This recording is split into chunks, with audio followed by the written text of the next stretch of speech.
Question क्या है, question में लिखा है a is equal to minimum of X square.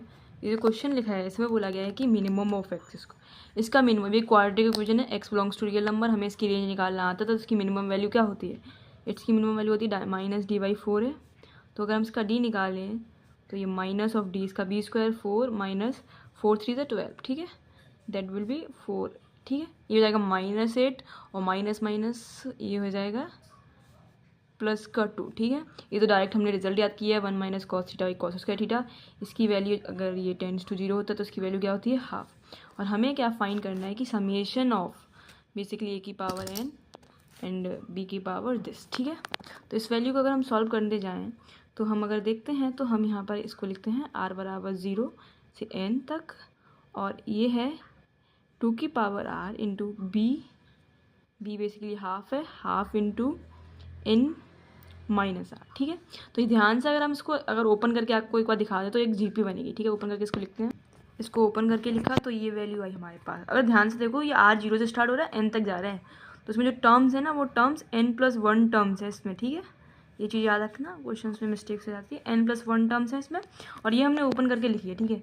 तो ये एक जीपी बन रही है, ध्यान से देखो। अगर इसका कॉमन डिफरेंस निकालें तो हमें पता है कॉमन डिफरेंस ऐसे निकालते हैं 1/2 n-1 divided by first term, तो ये हाफ ही है सिंपली n।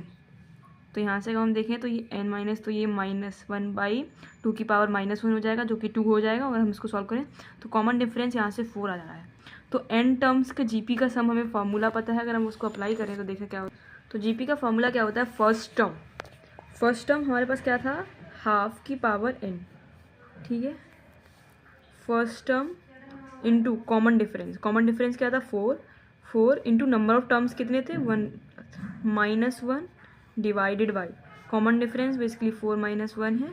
अगर हम इसको ओपन करें तो इसको हम बेसिकली 2 की पावर -n लिख सकते हैं, और इस 4 को अगर हम देखें तो इसको 2 की पावर 2n + 2 लिख सकते हैं। अगर हम देखें तो 2 का स्क्वायर है, ऊपर जाएगा तो इसको ऐसे लिख सकते हैं, ठीक है।